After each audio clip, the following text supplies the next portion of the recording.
अस्सलाम वालेकुम वरहमतुल्लाहि वबरकातुहू। दोस्तों, आज हम अपने भाई के साथ मौजूद हैं। दरअसल इस मसले को लेके कि तकदीर का मामला वगैरह क्या है, ये मसला क्या है। दरअसल तकदीर के हवाले से अक़ीदा क्या होना चाहिए और इस हवाले से जो मुगालते वगैरह होते हैं लोगों के जहनों में इस तकदीर के मसले को लेकर, उसका क्या किया जाना चाहिए, क्या हल है, ये अक़ीदा क्या है और इसकी तफसीलात वगैरह जो भी हैं उस हवाले से। अस्सलामु अलैकुम वरहमतुल्लाहि वबरकातुहू। तकदीर के मौजू पर आने से पहले हम ये जान लेते हैं कि ये मसला असल में है क्या, किस चीज़ के साथ ताल्लुक़ रखता है। जब हम किसी भी चीज़ का तज्ज़िया करते हैं, मसलन बात समझाने के लिए मैं आपको बताऊंगा कि इंसान का जब हम तज्ज़िया करते हैं तो जब भी हम उसका तज़किरा करते हैं, उसकी असल हकीकत जो है इंसान की, वो हम नहीं जानते कि उसकी असल शख्सियत है क्या।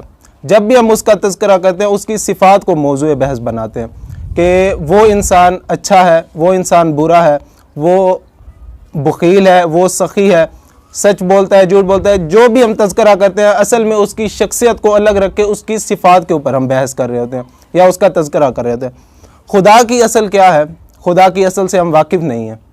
उसकी असल हकीकत क्या है, नहीं, बस है, हम ये जानते हैं। जब हम खुदा के ऊपर बात करते हैं या उसको मौज़ूए बहस बनाते हो तो हम उसकी भी सिफ़ात ही को मौज़ूए बहस बना रहे होते हैं, उसकी सिफ़ात का तज़किरा कर रहे होते हैं। जब हम कहते हैं कि वो अलीम है, ख़बीर है, खालिक है, मालिक है, किसी भी चीज़ का तज़किरा कर रहे होते हैं, उसकी सिफ़ात को ही मौज़ूए बहस बना रहे होते हैं। तकदीर का जो मसला है खुदा की सिफ़ात के साथ ताल्लुक़ रखता है। कौन सी सिफ़त के साथ ताल्लुक़ रखता है? उसकी ज़ात है अलीम। खुदा ने अपनी जो ज़ात है उसके बारे में हमें असूली रहनुमाई की है कि जितने भी अयूब हैं, सुभान अल्लाह, वो उनसे पाक है, और जितनी भी अच्छी चीज़ें हैं अल्हम्दुलिल्लाह वो उसी के अंदर ही हैं, तमाम तारीफ़ें उसी के लायक हैं।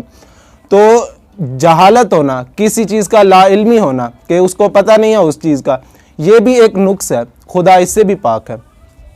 खुदा की जो ज़ात है अलीम, इसका लाजमी तकाज़ा है कि खुदा को सारा इल्म हो, जो हो चुका है, जो होने वाला है, जो हो रहा है, उसके नताइज भी उसके सामने हो।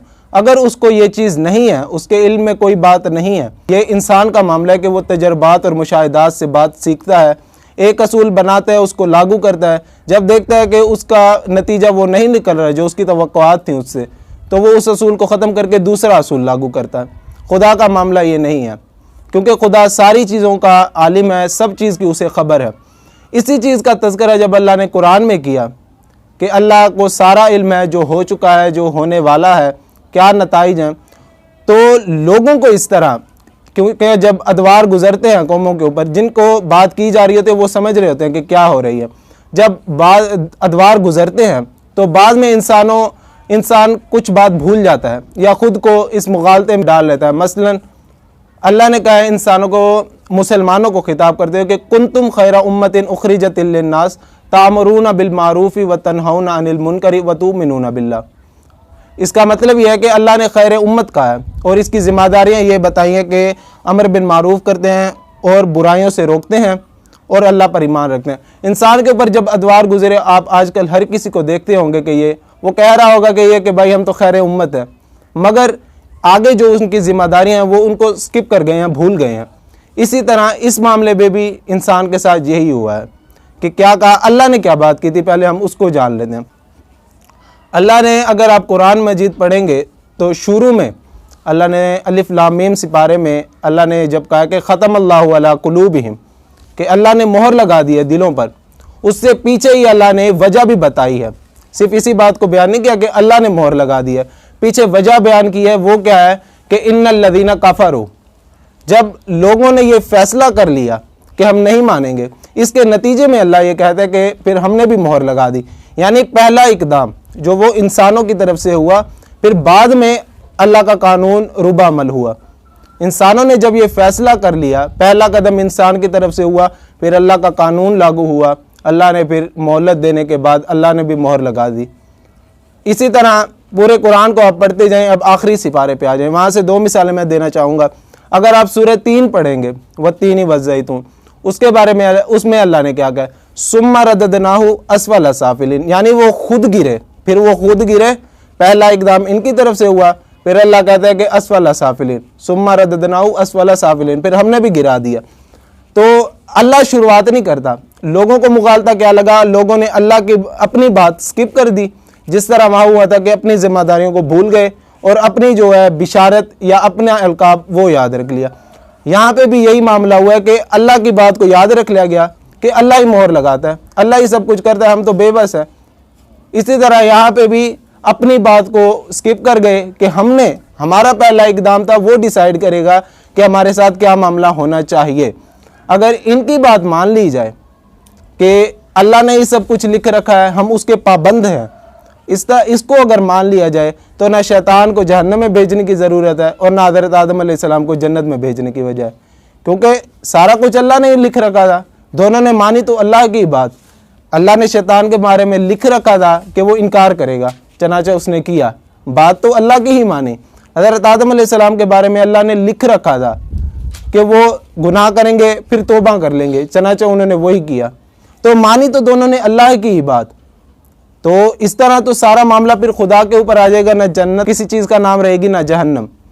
ये बात नहीं है। अल्लाह अलीम ज़ात है, अल्लाह को सारी चीज़ों का पता है, क्या होने वाला है क्या होगा। बहस इस मामले में है कि क्या अल्लाह का पता होना या अल्लाह का किसी चीज़ का लिख रखना हमारे ऊपर असरअंदाज होता है कि नहीं। वो अल्लाह ने कह दिया कि नहीं होता। आपको इख्तियार दिया गया है, इरादा दिया गया है, दो रास्तों के सामने आपको खड़ा कर दिया गया है, दोनों रास्तों का अंजाम क्या निकलेगा, ये रास्ते जाते किस तरफ है, अल्लाह कहता है कि हमने ये बता दिया। वहदैनाहुन नजदैन, हमने दोनों रास्ते दिखा दिए, इम्मा शाकिरों व इम्मा कफूरा। अब चाहे तो इनकार शुक्रगुजारी करे, चाहे तो इनकार कर दे, मगर ये मामला अल्लाह हरगिज़ नहीं करते कि किसी को ज़बरदस्ती बुराई करवाए या किसी को ज़बरदस्ती नेकी का काम करवाए। वो बेशक पैगम्बर हो, बेशक हज़रत मूसा अलैहिस्सलाम हो या बेशक वो फ़िरौन हो, ना अल्लाह उनको पकड़ के ज़बरदस्ती नेकी करवाएगा और ना इनको पकड़ के ज़बरदस्ती बुराई करवाएगा। अल्लाह ने दिखा दिया है रास्ता, इंसानों को इरादा इख्तियार दे दिया है।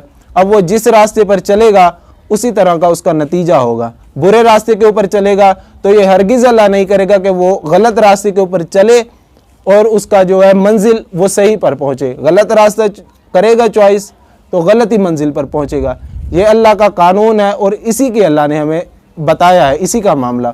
ये बाद के अदवार में लोगों को फिर ये मुगालता लग गया और उन्होंने खुद इस मुगालते को अपने ऊपर लागू किया, क्योंकि इंसान ये चाहता है कि अपने आप को बचाए। सारी जिम्मेदारी अल्लाह के ऊपर डाल के खुद बरी जिम्मा हो गया कि मैं तो बेबस हूँ, मैं तो कुछ कर भी नहीं सकता।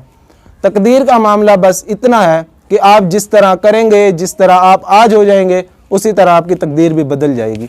बस यही है आपका मामला।